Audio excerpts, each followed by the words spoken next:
Hey guys, Lotus Streams here, coming at you with a short FAQ, or not so short, so to say. And it's all about the just new released expansion, and it cleans up a lot of questions that came up when I played this. So I highly recommend watching if you want to play this or playing against it, because it clarifies a bunch of stuff and it changes a bunch of stuff too. Alright, so let's get right into it. We're gonna do the Star Wars style and the long as text in space, and let's see what has changed. So first of all, the Errata here. A unit that uses a topis action to make a charge in the FUD subphase does at the end of the current initiative step. That was already existing before, right? So no change here. If they join a combat that has already been resolve the remaining initiative steps for the models in the charging unit, not the charged unit. And for example, if a unit used the Sobots action to charge into resolve combat at end of initiative step 6, the charged unit then makes any attacks that are resolved at initiative step 5 or lower.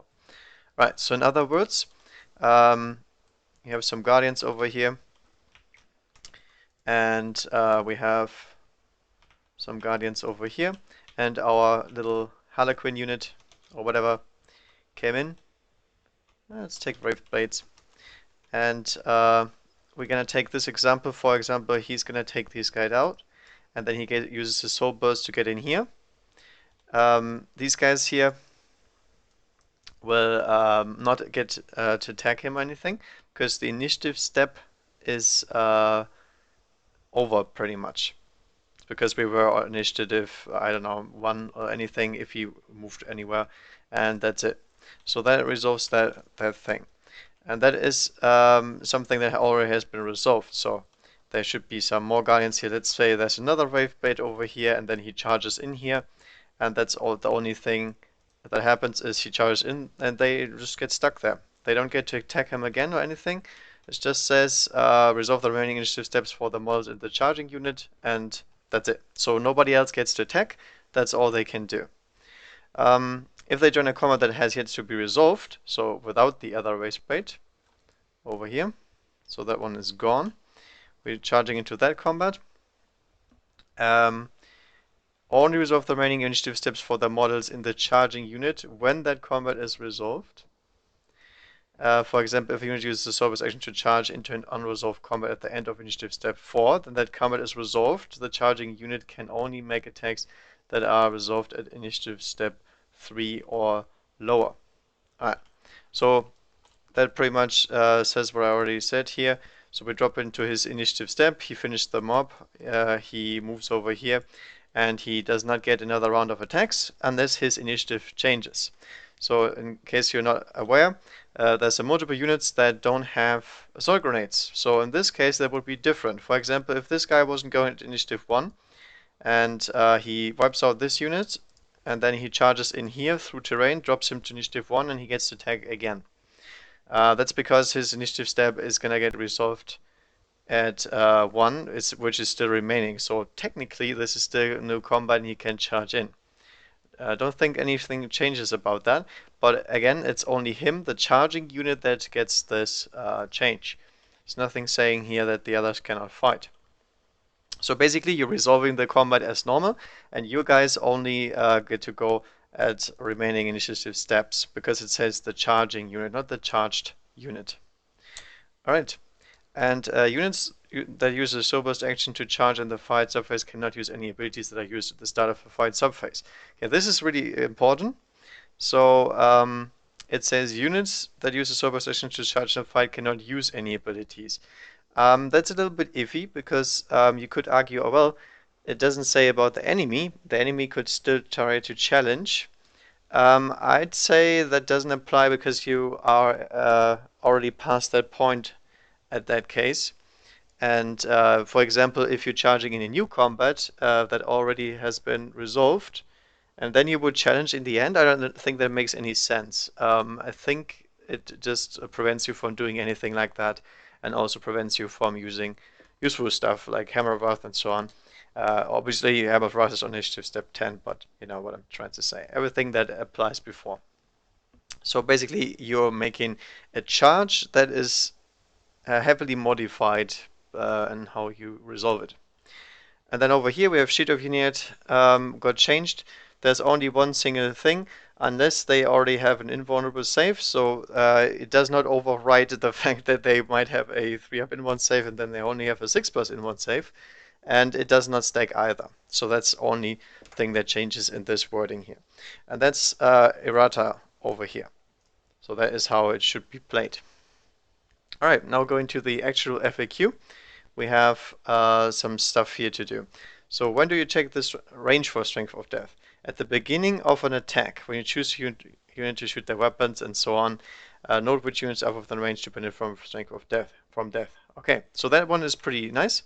Obviously, if we are over here and we fire into our Storm Guardians and they are within 7 inches of us, let's say here, and then we finish those guys off, we would still be able to trigger these guys here with Strength from Death because they already were in range at the beginning of the action.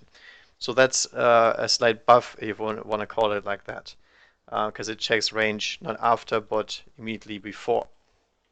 Goes for everything, by the way, for shooting, for psychic powers, initiative step each time, and so on. So that's a pretty good one. All right, so what happens when they trigger both at the same time? Very easy resolved. The player whose turn it is decides the order. As always, Games Workshop has done this very, very often, that the controlling player and the turn matters, and then you can resolve it as however you like it, and to make all of their soul burst even, not even taking turns or something like that. All right. Can a unit that destroys another unit in this fight subphase benefit from Strength from Death? Yes, unless the unit has one or more models in base contact with an enemy unit. That is obvious. So basically, you're locked in combat with 2 guys, like so. So this guy here is in combat with these guardians, and then he finishes them off. Boom. And that would trigger Strength from Death, but obviously he's still in base contact with a model here, and he's still in that combat, so he can't use that. Outside of that, it is allowed. So if the unit does not have anything in base contact, you get away. This is a little bit weird because it doesn't say engaged, but that's okay. Alright, what happens with a multi-unit attack, such as a Nova power that triggers Strength from Death before it completely resolving? In case of Nova, Templates, and Blast, resolve that attack completely before taking any soul burst actions. Alright, so this one is really important. Why? Because we had that issue where a gargantuan creature was shooting multiple weapons, and I resolved it as if it is happening instantaneously, so the creature wouldn't fire again. Unfortunately, they did not clear that up here because it specifically states Nova powers, templates, and blasts get resolved before everything goes. Which makes a huge difference, by the way, because imagine you put the template over a single Harlequin and you clip like 5 in the other squad. That Harlequin dies, the other guys escape with Strength from Death and don't get hit by the template. That's the reasoning here. And now it says that is not possible. The template is going to get resolved, and then you trigger your Strength from Death as normal immediately after that one has been resolved. So that makes sense. It's also pretty nice, so it makes it less abusable and clears up the time when it happens. But it does not help out with the gargantuan creature issue. It might be that you can interpret this FAQ as intent, but as you will see later, intent is not a really good thing to look at when you're looking at rules from Games Workshop, because I could not read the intents earlier when it comes to a different rule. Alright. Can a deep strike mishap, which results in the unit being destroyed, trigger Strength from Death and falling back to? No, both cases. So basically you have to kill a unit, you cannot make them run away or get destroyed somehow else. But if the duplicating character has been attached to a unit, you can trigger Strength from Death as usual, because he is a own unit in himself, even if he joins the unit. Same, by the way, for destroying units for tactical objectives. They execute it the same way here. Makes sense. You get your point, you get everything from there, but you don't get anything from guys running away something or not even arriving, because it doesn't really make sense. I don't know. Could be argued that this should not be in here to make the rule easier, but you know, It's pretty easy to remember. It doesn't happen all that often that you miss up. But falling back is actually pretty often. All right, and big wall of text again. If a unit uses the sober's action to trigger an action it could normally take in the current phase and it has not already acted in that phase, is it eligible to take its normal actions after the sober's action? So you can basically shoot with a soul burst and then shoot again, or does the order matter? And they say no, the order does not matter. They could always shoot unless the soul burst action did something to them that they can't shoot anymore. So for example, if you run into close combat, you obviously can't shoot, which makes sense, right? But it says so because this is very, really important. Earlier I had to play it like this. I'm like, okay, I should shoot with these guys, but if these guys here are still able to shoot, maybe I shoot those first and then these guys. So for example, in this case, I would shoot these guys first, then shoot with these guys, and then trigger the soul burst action, because it says you get it to do a different shooting attack, but it doesn't say that you can stack that somehow. So the FAQ clarifies, even if these guys have not shot and they get their soul burst action, they can still shoot with their normal shooting again, and they can also shoot at a different unit. They don't have to target the same one, essentially giving them split fire for this two separate shooting attacks, which is interesting. Now that is a big buff because I did not play it as before, but it makes it a lot easier to play because the order is not as relevant as before. So in that sense, a good one in terms of not in terms of balancing, but in terms of clarity and ease to play. All right, what else do we have? If my unit can only fire snapshots, yes, that also applies to soul burst shooting attack because it says you're shooting as if you were shooting in the shooting phase and so on. So it makes sense. This is not a question really. All right, using a soul burst, can a unit make a charge when they would normally be prohibited from doing so? No. So this is exactly how somebody told me when I initially thought, oh, hey, I can override everything. No, you can't. You're still, if you, for example, if you're turbo boosting, you cannot turbo boost again or do anything because the limits of all your actions are still in effect. So you can shoot multiple times, you can run multiple times, you can move multiple times, but you cannot do stuff that you usually would not be allowed to. So you can't run. You can't charge after deep striking or whatever, you know, all the exceptions that there are.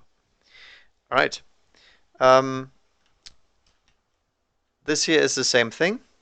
Running does not prohibit you from shooting.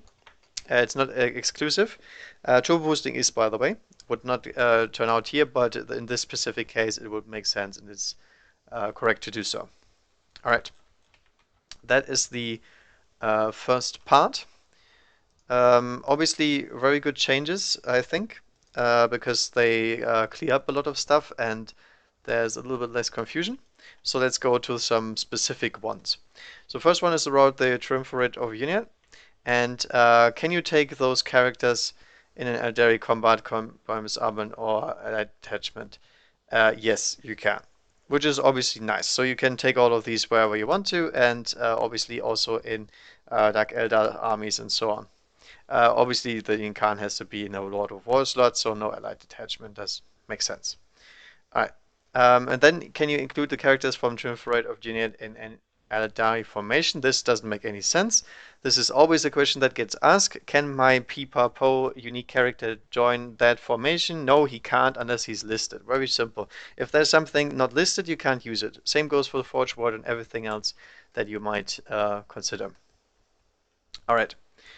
Then specifically about Urain, can you generate psychic powers after mastery level 4? Yes, she doesn't gain mastery levels, but she can still get new generated powers, which is interesting. And also, if she uses those from a different discipline, she loses her psychic focus, and that means she can't get the primary that she used to have when she started on one discipline only. Also makes sense. So nothing very specific here. I'm not sure why that's the case with the mastery level, but I mean, in terms of balancing, it makes sense, I guess. All right, the Vizak.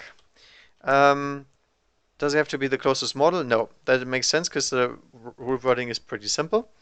But there must be at least one model from the unit within 6 inches of your range in order for it to be able to use our server. Makes sense, right? Because you can't do that in endless range. All right, should he have an inverse? I hate these questions. No, he should not. If so, they would have written it in the rules as always. All right, the Incan. Can the Incan use the inevitable death special rule when locked in combat? Yes, he can. Or it can. I don't know. It's the, right? Not sure about that one. Um, just in case you're wondering, that makes sense because the rule does not specify any phase as far as I know. I think it's just the normal one. And it would make sense for it to use it wherever it is, even in close combat. I'm gonna look it up real quick just in case, but I don't think there's any doubt about that. Just regardless, it is obviously changed in case it was not before. And oh yeah, right, the Yinka special rule um,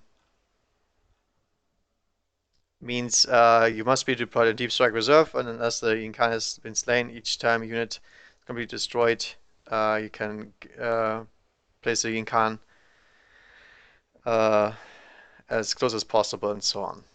All right. Um, yeah, this is interesting. Can the Yinkan use invulnerable death in my opponent's turn? I already argued yes, she can. And can you charge in my turn? Yes, she can. Just as normal. I don't think that's much of a question because it's the way it's supposed to be played, I think.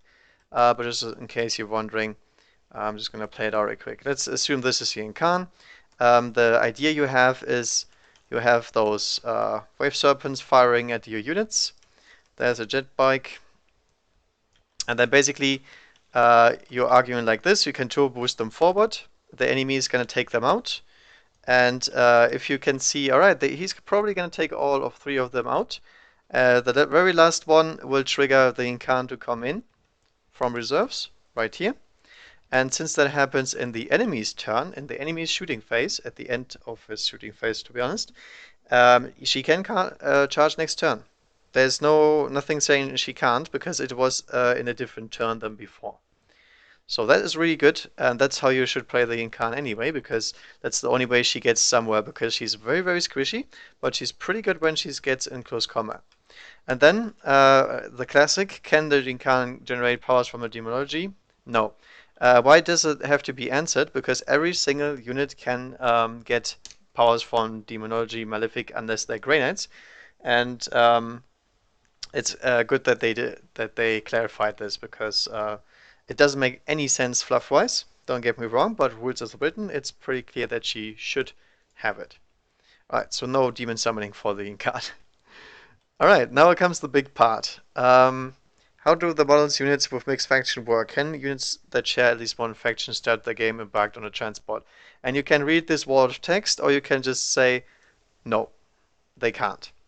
So pretty much they're saying you can only embark in a transport where both factions match the factions of the transport. And there's only one single exception to this, which is Urain and the Vizag. They can both begin the game embarked on Hinari vehicles, and it doesn't matter what other faction they have. So that means the Urain and the Vizag can be taken pretty easily in one of the Hinari detachments, but if you ally them in Dark Eldar detachments, for example, they could not embark into those transports because they are not Hinari faction.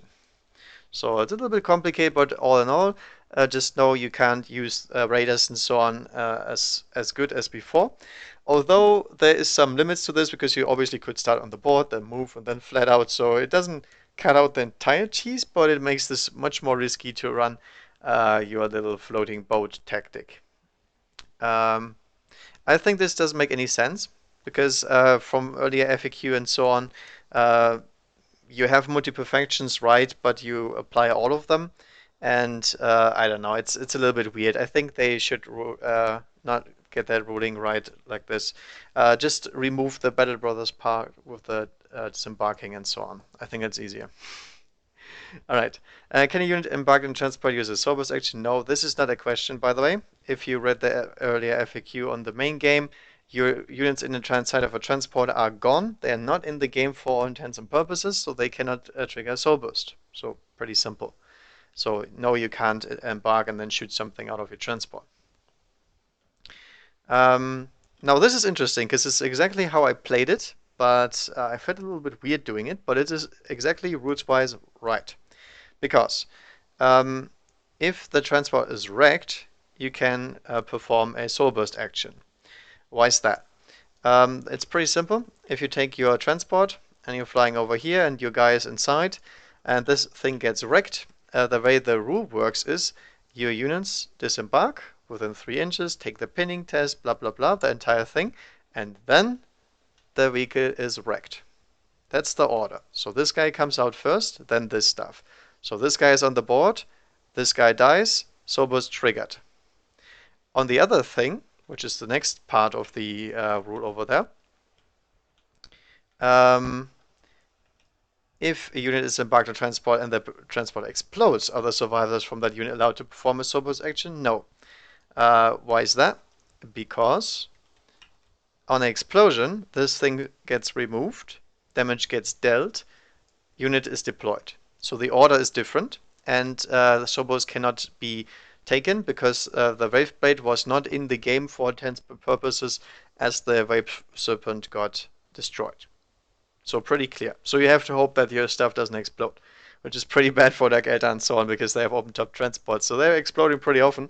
But in case you don't explode, that's a great thing for you. Other than that, transports are pretty simple, so no embarking into different transports unless you are one of these two characters, and everything else does not really work. All right, next part. Part number 3. I'm going to talk a little bit more about transports. Can transport pushers as a part of a Hinari detachment make soul bursts? Whoever asked this question does not read rules, because the soul burst action only applies for non-vehicle models. That is not something that you have to FAQ. They can't. They can never do that, no matter if they are part of the detachment or not, because they are not a non-vehicle model. A vehicle is not a non-vehicle model. Who would have thought? Okay. Can Rain begin the game embarked upon a radar? No, she can't. You cannot start in Dark Elder, Combined Arms, and so on, because that's not part of the Inari faction, but a Dark Elder Battle Brother. So she can embark onto it, but she cannot start on it. Pretty simple. Goes in hand with the other transport ruling. All right. Now about the detachment itself. When do you check if the Reborn Wars has the 7 units you need when choosing your army? So no ruling here where you lose that ability once you drop below 7 units, which makes sense and would be really annoying to do. Does additional unit chosen from the Warhost has to be within 7 inches? Yes, obviously, because it says you make a Sobos action, and Sobos action always starts with the checking of the 7-inch range and choosing that unit. So this is maybe a clarification, but I think this is the way it should be played disregardless. All right. This is again one of these questions where can I take something that is not in the list? No, you can't, unless it's part of a formation that is part of the list. Pretty simple. This is nothing you have to think much about. All right, this one here is very different because that's something I asked myself too. Cabalite Warriors and Cabalite Trueborns can be upgraded. But the Cabalite Trueborns and the Witches Blood Brides were not on the list of units that you can take. So this is one of the exemptions to this rule, where they say, okay, you can upgrade them just fine, and they move into the elite slot, so you cannot use them as troops. But you can take them even in a Hinari thing where they're not on the list of elites. So that's completely fine. You can take your Blaster Born as you like. And obviously you could still take them in the big formation anyway, but you know. So if you want to upgrade them, you can do that. Right? Other stuff. Can the Farseer from a Seer Council have the Lost Shroud? No, she can't. You cannot circumvent the Lost Shroud by joining a unit that you have to join. It just prevents you from doing that altogether. So you can't take that. This is absolutely useless because Forge World will do another FAQ if they want to include them in the detachment. If not, they will not do that. It's even in the other Elder detachment that already was the case. So this is irrelevant.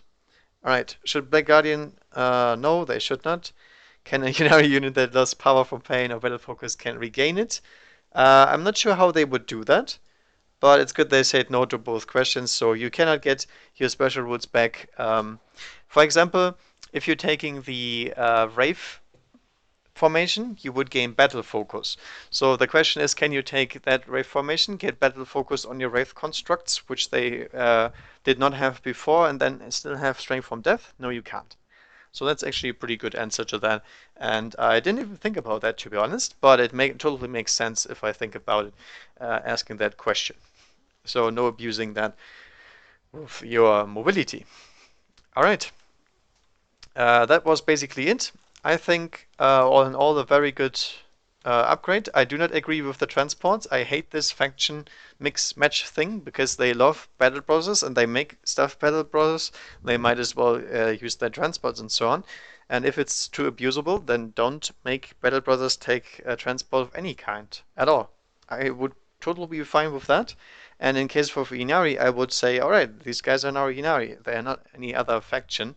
That would have made things much more uh, easier, and it's not such a pain in the ass to keep track of if they are now brother brothers, if they can join in. Then make an exception for the characters because they would absolutely suck if they could not embark into any transports. So they already have a big problem if you take them in a combined arms and so on, because you couldn't ever join a transport on deployment, which is really bad because they could get sniped, and they're very, very expensive characters too. But everything else I think is clear. Um, Pretty much is the exact same as I played it, so that's nice. That is something that confirms how I play stuff. And I think most of it is pretty much according to the rules and to the intent as it should be. So there's no big upset here, which I really like. All right, that's it from me. I hope you enjoyed it. I hope you find it useful. If so, leave a like. If not, leave a like too. No, leave a comment if something is wrong, and also if you think there's different rule stuff or if I misinterpreted something, also leave that one, because we all want to get better at the game, and that is a good way to do it. Reading FAQs is something everybody should do, just to get a good grasp on how Games Workshop designers think, because very often you can already answer the questions that you might have in these cases. And there's a lot of them that are redundant in a bunch of FAQs, pretty much. All right. So thanks again for watching, and happy wargaming.